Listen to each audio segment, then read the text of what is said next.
Donc, M. Mdjahed, si on a bien compris, il ne faut pas dissocier le phénomène du terrorisme et des actes terroristes qui se multiplient ces dernières semaines et ces derniers jours de son contexte mondial basé sur le déséquilibre au nord-sud. Le terrorisme, c'est l'ennemi utile à l'impérialisme néo-impérialisme. C'est l'ennemi utile.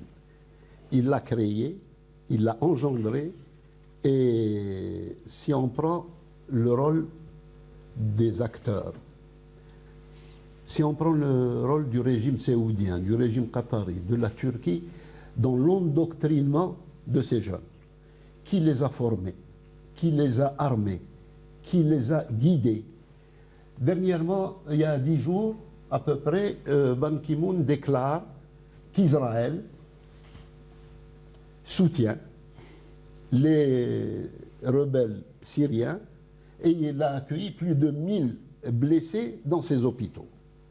Alors, dites-moi, où est le lien logique entre les rebelles syriens et Israël? Si on reprend la presse allemande, si on reprend la presse britannique, on découvre qu'en Jordanie, en Turquie, en Israël, il y avait des bases pour former ces terroristes, les armer et les envoyer en Syrie. Par qui c'était commandé? C'était commandé par Bandar ibn Sultan, qui était le responsable chef des services de renseignement saoudiens. Il avait avec lui la CIA, les services français, britanniques, turcs et qataris. Alors, qui ne nous raconte pas d'histoire? Ils ont créé ce terrorisme, ils utilisent ce terrorisme, c'est pour ça que je vous ai dit que le terrorisme, c'est le cheval de Troie de l'impérialisme. On n'a qu'à faire la comparaison de la région, cette région qui s'étend du Sénégal jusqu'en Iran. Quand est-ce que les bases étrangères ont poussé comme des champignons dans cette région? Après l'apparition du terrorisme. Maintenant, dans la région du Golfe, vous avez plus de 14 bases étrangères. Dites-moi, qui les a amenés, quand est-ce qu'ils sont venus et pourquoi faire?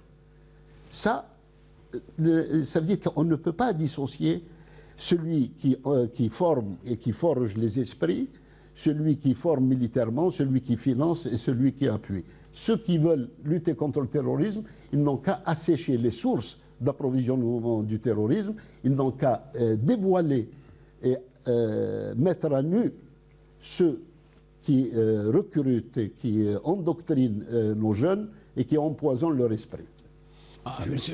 Oui, je voulais dans cet ordre d'idées revenir sur le cas de Daesh, l'État islamique en Irak et au Levant. Tant qu'il servait les intérêts occidentaux, tant qu'il permettait de déstabiliser les pays de la région, on l'a toléré, financé, armé, et Dieu sait si l'arsenal qu'il possède est extraordinaire. Dès lors qu'il a voulu sortir de sa mission, c'est-à-dire aller au-delà du Levant et de l'Irak, c'est-à-dire de la Syrie et de l'Irak, et qu'il menaçait les intérêts de certaines monarchies et les intérêts et les territoires de la Jordanie, par exemple, et de la Turquie, on a décidé d'agir. Et comment a-t-on agi? On a agi non pas pour le détruire, mais pour le contenir dans l'espace de sa mission. Quand on voit aujourd'hui comment ce qu'on appelle la coalition lutte contre Daesh dans la région, c'est tous les ingrédients de plus une opération de contenir ce mouvement sans le détruire, de le contenir dans les espaces qu'on lui a dévolus au départ, c'est-à-dire l'Irak, sans qu'il s'approche vers Erbil et vers les champs pétroliers du Kurdistan, et la Syrie, pas plus. Dès lors qu'il a commencé à avoir des ambitions un peu trop grandes, c'est d'ailleurs les pays arabes qui ont appelé... que Daesh est une création occidentale. Mais ça a été reconnu et par beaucoup y compris de responsables, Clinton et Hillary Clinton, l'ont reconnu au départ. Tout le monde l'a reconnu. Il a été financé, aidé pour une mission bien précise qui était la déstabilisation de l'Irak et de la Syrie. De la Syrie d'abord et de l'Irak. Comme son nom l'indiquait au départ, État islamique pour l'Irak et le Levant. Ensuite, il a eu des ambitions, peut-être qu'il a vu gros et il a voulu Et c'est à ce moment-là que ces mêmes pays, la Jordanie, l'Arabie Saoudite, le Qatar, la Turquie, ont appelé à une coalition, à une lutte contre Daesh. Mais la lutte contre Daesh, dans sa façon d'être menée aujourd'hui, c'est juste pour contenir Daesh dans les espaces qu'on lui a donnés, pas plus. Ce qui est tout à fait exact, quand on revient au fil à l'analyse des événements. La création de Daesh est apparue presque comme par enchantement, un groupe terroriste qui arrive à contrôler des villes entières face à une débandade de l'armée irakienne, par exemple, et à partir de son QG à Raqqa en Syrie.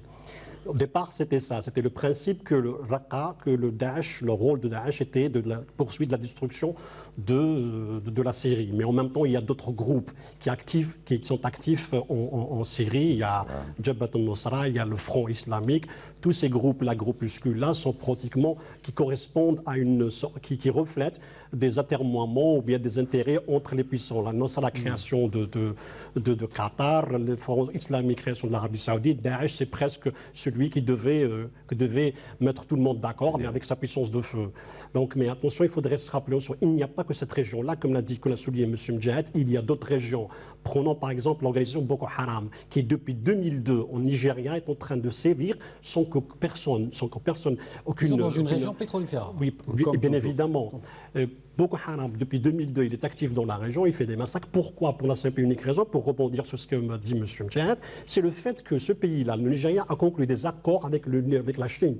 La Chine est un pays émergent, puissant, qui est en train d'accéder en Afrique de par ses investissements, parce que c'est une puissance économique, donc qui dérange. Donc la création de groupes terroristes comme dans le golfe de Guinée, et comme au Nigeria, au nord du Nigeria, et comme partout ailleurs, pour nous renvoyer à l'idée que tout ça, c'est presque des guerres d'intérêts. Ce que, par exemple, maintenant, ce qui s'est produit en France, lorsqu'on revoit un petit peu les images, ou bien on revoit le fil des événements, qu'est-ce qu'on comprend? On comprend que ce pays-là, qui a soutenu des groupes terroristes, qui a négocié avec eux pour libérer ses otages en Mali, et qui en même temps veut les combattre en Syrie. Et quelle a été la réponse de la France aussi? Oui, mais quelle a été la réponse maintenant de la France par rapport à ce qui s'est produit? Ils veulent, le président François Hollande a demandé au Parlement de lui accorder un budget supplémentaire gros pendant 3 ans pour l'armée, et en même temps il voudrait avoir l'accord du Sénat pour aller frapper.